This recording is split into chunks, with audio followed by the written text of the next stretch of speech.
Hello all and welcome to career talks ദാവോദ. ഇന്നത്തെ career ടോക്കിൽ നമ്മോടൊപ്പം ഉള്ളത് സ്നേഹയാണ്. Sneha, welcome to career talks ദാവോദ. Hello sir. ഓക്കെ സ്നേഹ, സ്നേഹയുടെ സ്ഥലം എവിടെയാണ്? സാർ ഞാൻ പാലക്കാടാണ്. പാലക്കാട് കൊല്ലംകോട്. പാലക്കാട്. ഓക്കെ. അപ്പോ വീട്ടിൽ ആരൊക്കെയുണ്ട്? വീട്ടിൽ എനിക്കിവിടെ അച്ഛൻ, അമ്മ, ഏട്ടൻ, ഞാൻ. ഓക്കെ. ചേട്ടൻ എന്ത് ചെയ്യാ? അവനിപ്പോ ഒരു എക്സാംസിന് വെയിറ്റ് ചെയ്യാണ്. കുറച്ച് എക്സാംസ് PSC അങ്ങനത്തെ കുറച്ച് കാര്യങ്ങളൊക്കെ നോക്കിക്കൊണ്ടിരിക്കുക. Okay okay. സോ അപ്പോ നമ്മുടെ അവോധയിൽ ഏത് കോഴ്സാ ചെയ്തിരുന്നേ? സാർ ഞാൻ മെഡിക്കൽ കോഡിംഗ് ആയിരുന്നു.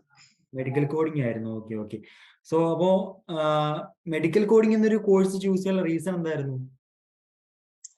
അത് പറഞ്ഞാൽ ഞാൻ ടെൻത്തിൽ വിചാരിച്ചതാ മെഡിക്കൽ ഫീൽഡിലോട്ട് പോകണം, പക്ഷെ എനിക്ക് നടന്നില്ലായിരുന്നു. ഞാൻ കമ്പ്യൂട്ടർ സയൻസ് എടുത്തത്, അങ്ങനെയൊക്കെയായിരുന്നു. അപ്പൊ വിചാരിച്ചു IT ഫീൽഡുമായി മെഡിക്കലി ആയിട്ട് പോവാന്ന് കരുതി. അങ്ങനെ IT ഫീൽഡ് മെഡിക്കലും ആയിട്ട് ഇപ്പൊ അങ്ങനെ പോകുന്നു. വർക്ക് ചെയ്യാൻ തുടങ്ങി. അതെ. ഓക്കെ. അപ്പോ സ്നേഹയുടെ ഒരു എഡ്യൂക്കേഷൻ ബാക്ക്ഗ്രൗണ്ടിനെ കുറിച്ചൊന്ന് ചെറുതായിട്ട് പറയാമോ? നേരത്തെ എന്താ പഠിച്ചിരുന്നേ? ഞാൻ 10th വന്നിട്ട് 10th നമ്മൾ കംപ്ലീറ്റ് നോർമൽ ആയിട്ട് പോയതായിരുന്നല്ലോ. പിന്നെ പ്ലസ് ടു കൊണ്ട് ഞാൻ കമ്പ്യൂട്ടർ സയൻസ് ആയിരുന്നു. അപ്പൊ അതിൽ പിന്നെ ഡിഗ്രിക്ക് ഞാൻ PSC മാത്സ് എടുത്തേ. അപ്പൊ അങ്ങനെ പോയി. അതുകൊണ്ട് നമുക്ക് ആ ഒരു IT ഫീൽഡിലോട്ട് നേരെ ഒന്നും ശരിക്കും പോകാൻ പറ്റിയില്ല. അപ്പൊ എനിക്കൊരു ഇത് തോന്നി, മെഡിക്കൽ കോഡിംഗ് ഓക്കെ, മെഡിക്കലി ആയിട്ടും കോഡിംഗ് നമുക്ക് ഈ IT ഫീൽഡുമായിട്ടൊന്ന് എന്തായിട്ട് പോവാന്നുള്ള ഒരു മൈൻഡ് സെറ്റ് ആയിരുന്നു. അങ്ങനെ ചൂസ് ചെയ്തതാ. അങ്ങനെയാണ് മെഡിക്കൽ കോഡിംഗ് ചൂസ് ചെയ്തതല്ലേ? സോ അപ്പോ BSc മാത്സ് എന്നൊരു ബാക്ക്ഗ്രൗണ്ടിൽ നിന്ന് മെഡിക്കൽ കോഡിംഗിലേക്ക് വന്നപ്പം ക്ലാസ് ഒക്കെ സ്റ്റാർട്ട് ചെയ്തിട്ട് എന്തെങ്കിലും ബുദ്ധിമുട്ട് തോന്നിയായിരുന്നോ പഠിക്കുമ്പോഴൊക്കെ? ഇല്ല, എനിക്ക് ഒരുപാട് ഇഷ്ടമായത് കൊണ്ടായിരിക്കാം എനിക്ക് കുഴപ്പമൊന്നും തോന്നിയില്ല. ഞാനൊന്ന് ഇഷ്ടപ്പെട്ട് എടുത്തോണ്ടായിരിക്കാം എനിക്ക് അങ്ങനെ പ്രശ്നമായിട്ടൊന്നും തോന്നിയില്ല. ഓക്കെ ആയിരുന്നു. ഇൻട്രസ്റ്റിംഗ് ആയിട്ട് പഠിക്കാൻ പറ്റിയല്ലേ? അതെ, കുറച്ചുകൂടി കുഴപ്പമില്ല. ഓക്കെ. അപ്പൊ ഈ മെഡിക്കൽ കോഡിംഗ് എന്നൊരു കോഴ്സ് അന്വേഷിക്കുന്ന റെക്കോർഡിംഗ് ആയതുകൊണ്ട് നമുക്ക് പിന്നെ റിപ്പീറ്റ് ചെയ്ത് കേൾക്കാൻ പറ്റും. എന്താണെന്നുള്ളതൊക്കെ ഒന്നുകൂടി റിപ്പീറ്റ് ചെയ്ത് കേൾക്കാൻ പറ്റുന്നത് കുറച്ചുകൂടി ബെറ്റർ ആയിരുന്നു. സോ അപ്പൊ ഈ മെഡിക്കൽ കോഡിംഗ് എന്നൊരു കോഴ്സ് അന്വേഷിക്കുന്ന ടൈമിൽ എങ്ങനെ അവോധയെ പറ്റി അറിഞ്ഞേ? അതെന്റെ ഒരു ഫ്രണ്ടാ പറഞ്ഞേ. ഒരു ബോയ് ആയിരുന്നു. അവര് വർക്ക് ചെയ്തിട്ടുണ്ടായിരുന്നു ഇവിടെ ഈ അവോധയില് വർക്ക് ചെയ്തിട്ടുണ്ടായിരുന്നു. അപ്പൊ അവനാണ് സജസ്റ്റ് ചെയ്തത്, ഇങ്ങനെ ചെയ്ത് നോക്ക്, വേണമെങ്കിൽ നീ ഒന്ന് ട്രൈ ചെയ്ത് നോക്ക് എന്ന് പറഞ്ഞായിരുന്നു. അപ്പൊ എനിക്ക് ഓക്കെ, ഫീസ് സ്ട്രക്ചറും കേട്ടപ്പോ കുഴപ്പമില്ല, 2500 അങ്ങനെയാണല്ലോ. അപ്പൊ പിന്നെ കുഴപ്പമില്ല, നമുക്കൊന്ന് ജസ്റ്റ് മാനേജ് ചെയ്ത് നോക്കുന്നതില് ഡിഗ്രി ചെയ്തുകൊണ്ടിരിക്കുന്ന സമയത്തായിരുന്നു ഞാൻ ചെയ്തത്. ഡിഗ്രി ടൈമിലായിരുന്നു. ഓക്കെ. അപ്പോ മെഡിക്കൽ കോഡിങ്ങിനെ പറ്റി വേറെ ഇൻസ്റ്റിറ്റ്യൂഷനിലൊക്കെ അന്വേഷിച്ചായിരുന്നോ? അന്വേഷിച്ചായിരുന്നു. അവിടെയൊക്കെ നല്ല എമൗണ്ടാ പറയുന്നത്. ഇപ്പൊ ഞാൻ കുറച്ച് ദിവസം മുന്നേ പോലും എനിക്കൊരു കോൾ വന്നിരുന്നു ഇതുപോലെ മെഡിക്കൽ കോഡിങ്ങിന്റെ പറഞ്ഞിട്ടാ. 29,000 സംതിങ് പറയുന്നുണ്ട് ഒരു കോഴ്സ് കംപ്ലീറ്റ് ചെയ്യണമെങ്കിൽ ആവും, അങ്ങനെയൊക്കെ പറഞ്ഞിട്ട് പറയണ്ടായിരുന്നു. എത്രയോ കുറച്ചുകൂടി കുഴപ്പമില്ല, നമ്മള് പ്രതീക്ഷിച്ച അത്രയൊന്നും കൊടുക്കേണ്ട വന്നില്ലല്ലോ എന്ന് തോന്നിയായിരുന്നു. ഓക്കെ. അപ്പൊ ക്ലാസ് ഏത് ടൈമിലാ കണ്ടിരുന്നേ? ഡിഗ്രി പഠിക്കുമ്പോഴല്ലായിരുന്നോ ജോയിൻ ചെയ്തേ? അപ്പോ ക്ലാസ് എപ്പോഴാ കണ്ടിരുന്നേ? സത്യം പറഞ്ഞാൽ ഞാന് ചേർന്നിട്ട് 1 ഇയർ കഴിഞ്ഞു. ഡിഗ്രി ചെയ്യുന്ന സെക്കൻഡ് ഇയർ സമയത്തായിരുന്നു ഞാൻ കയറിയത് അവധിയിൽ. പക്ഷെ എനിക്ക് സത്യം പറഞ്ഞാൽ കംപ്ലീറ്റ് ചെയ്യാൻ കറക്റ്റ് ആയിട്ട് 3 മന്ത്സ് അവർ പറഞ്ഞിരുന്നായിരുന്നു. പക്ഷെ എനിക്ക് കംപ്ലീറ്റ് ചെയ്യാൻ പറ്റിയില്ല. എന്നിട്ടും ഉണ്ടായിരുന്നു, ഞാനിങ്ങനെ 6 മന്ത്സോളം ആയി. മെല്ലെ മെല്ലെ ആയിരുന്നു കണ്ടത്.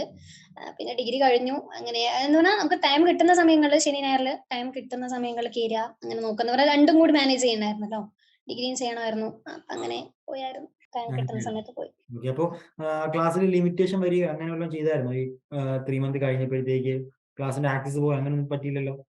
ഇല്ല, കുഴപ്പമില്ല. എനിക്ക് ഇപ്പൊ പോലും ജോയിൻ ചെയ്ത് കഴിഞ്ഞാൽ ഓപ്പൺ ആവുന്നുണ്ട്, കുഴപ്പമൊന്നുമില്ല. അങ്ങനെ എല്ലാം കയറാൻ പറ്റുന്നുണ്ട്. പിന്നെ ജാപ്പ് ഒക്കെ ഉണ്ടായിരുന്നു, മോക്ക് ഇന്റർവ്യൂസ് ഒക്കെ ഉണ്ടായിരുന്നു. ക്ലാസ് പഠിക്കുന്ന ടൈമിൽ ഡൗട്ട് കാര്യങ്ങളൊക്കെ വരാറുണ്ടായിരുന്നോ? വരാ പറഞ്ഞാ ഞാൻ ചോദിച്ചിട്ടില്ല ഇതുവരെയായിട്ട്. സത്യം പറഞ്ഞാൽ അങ്ങനെ ഇതിൽ ഉണ്ട്, ട്യൂട്ടർ ഉണ്ട് പറഞ്ഞായിരുന്നു. പക്ഷെ ഞാൻ അങ്ങനെ കയറുകയൊന്നും ചെയ്തില്ല. കാരണം എനിക്ക് അങ്ങനെ തോന്നിയില്ല, ഡൗട്ട്സ് ആയിട്ടൊന്നും അങ്ങനെ തോന്നിയില്ല. ഓക്കെ ആണ്, കുഴപ്പമില്ല തോന്നി. നമുക്ക് മനസ്സിലാവുന്ന പോലെ തന്നെയായിരുന്നു തോന്നി. അങ്ങനെ കണ്ടായിരുന്നു, കുഴപ്പം തോന്നിയില്ല. അപ്പോ ഇപ്പൊ കറന്റ്ലി സ്നേഹ എന്ത് ചെയ്യാ? സത്യം പറഞ്ഞാൽ ഇന്നാണ് ഞാൻ ജോയിൻ ചെയ്തത്. ഇന്റേൺ ആയിട്ട് ഞാൻ ഇന്ന് ജോയിൻ ചെയ്തിട്ടുണ്ട്. ഇന്റേൺഷിപ്പിന് ഞാൻ ജോയിൻ ചെയ്തിട്ട് കോയമ്പത്തൂരാണ്. കോയമ്പത്തൂർ സർവണംപട്ടി പറഞ്ഞ പ്ലേസിലാ. Logics health solution private limited എന്നൊക്കെ ഒരു കമ്പനിയിലാണ്. കുഴപ്പമില്ല, ഇങ്ങനെ പോകുന്നു. അതെ. എങ്ങനെ വർക്ക് ഫ്രം ഹോം ആണോ വർക്ക് അറ്റ് ഓഫീസ് ആണോ? വർക്ക് അറ്റ് ഓഫീസ് ആണ്. ഓഫീസിലോട്ട് തന്നെ പോണം. ഓക്കെ. സോ അപ്പോ ഇന്ന് ജോയിൻ ചെയ്തല്ലേ? അതെ, ഇന്നാ ജോയിൻ ചെയ്തത്. ജോയിൻ ചെയ്ത് വന്നതാണോ? അപ്പൊ വീട്ടിലാണോ? വന്നതേ ഉള്ളൂ, ഞാൻ കേറിയതേ ഉള്ളൂ വീട്ടിലോട്ട്. ഓക്കെ ഓക്കെ ഓക്കെ അത്രയൊക്കെയാണ്. ഓക്കെ. സോ ഈ ജാപ്പ് വഴിയല്ലേ ഇന്ത്യൻ പ്ലേസ്ഡ് ആയിട്ടുള്ളത്? അതെ സർ, ജാപ്പ് വഴിയായിരുന്നു. ജാപ്പിൽ എന്തായിരുന്നു പ്രൊസീജിയർ? എങ്ങനെയായിരുന്നു ജാപ്പില്? ജാപ്പിൽ എങ്ങനെ പറഞ്ഞാൽ ആ മാം ഉണ്ടായിരുന്നു, നന്നായി പറഞ്ഞിരുന്നുണ്ട്. അവര് നന്നായി പറഞ്ഞിരുന്നുണ്ട്, കുഴപ്പമില്ല. നമുക്കിപ്പോ ഒരു കമ്പനിയിലോട്ട് പോവാണ്, നമുക്കൊരു കുറച്ച് വേക്കൻസീസ് വരും എന്നുകൊണ്ട് അവർ പറയുന്നുണ്ട്. അപ്പൊ അവര് കമ്പനിയിൽ വന്ന് ആ കമ്പനിയാണ് നമ്മൾ ചൂസ് ചെയ്യുന്നതെങ്കിൽ അവിടെ എങ്ങനെയായിരിക്കും നമുക്ക് ക്വസ്റ്റ്യൻസ് ചോദിക്കുക, ഇന്റർവ്യൂസിന് എങ്ങനെയായിരിക്കും അറ്റൻഡ് ചെയ്യുക, അങ്ങനെയുള്ള കുറെ കാര്യങ്ങൾ പറഞ്ഞു തന്നു. അപ്പൊ എന്തൊക്കെ പഠിക്കണം, അവർ എന്തായിരിക്കും ചോദിക്കുക എന്നുള്ളതിന്റെ കുറച്ചുകൂടി ട്രെയിൻ ചെയ്തു. അങ്ങനെ പഠിക്കണം, ഇങ്ങനെ പഠിക്കണം എന്നുള്ള ഓരോന്നൊക്കെ പറഞ്ഞു തന്നു. അങ്ങനെ പോയായിരുന്നു. അപ്പോ ഇന്ന് കമ്പനി ജോയിൻ ചെയ്തപ്പോ അവിടുന്ന് ഇന്റർവ്യൂ ഉണ്ടായിരുന്നോ?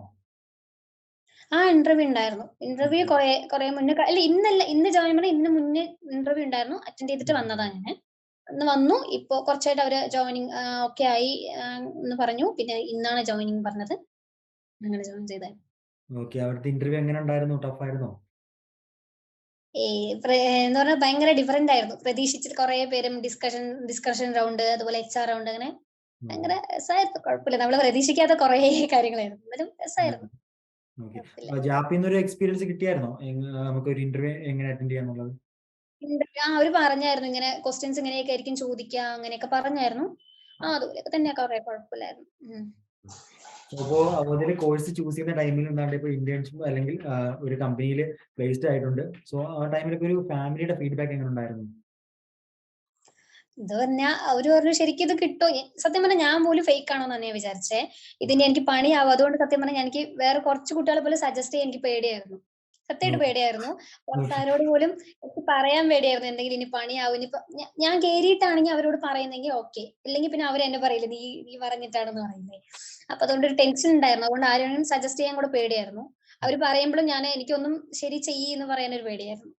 പിന്നെ ഇനിയിപ്പോ ഞാൻ പറയുന്നുണ്ട്, ഓക്കെ ആയപ്പോ ഞാൻ പറഞ്ഞു കേറിക്കോ, കുഴപ്പമില്ല, ഓക്കെ ആണ്, നല്ലതാണ്, നീ ജോയിൻ എന്ന് പറഞ്ഞിട്ട് ഞാൻ ഇങ്ങനെ കുട്ടികളോടൊക്കെ പറയുന്നുണ്ട്. ജോയിൻ ചെയ്താലും കുഴപ്പമില്ല.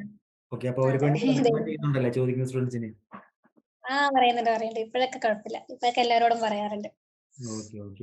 സോ സ്നേഹ ഇത്ര ടൈം നോക്കി സ്പെൻഡ് ചെയ്യുന്നതിൽ താങ്ക്സ് ഉണ്ട്. Okay, thank you sir. Busy schedule ആയിരുന്നിട്ട് കൂടി ഇത്ര ടൈം നോക്കി സ്പെൻഡ് ചെയ്യുന്ന താങ്ക്സ് ഉണ്ട്. താങ്ക് യു സർ, കുഴപ്പമില്ല. All the very best for your future and thank you for joining in Career Talks. Thank you.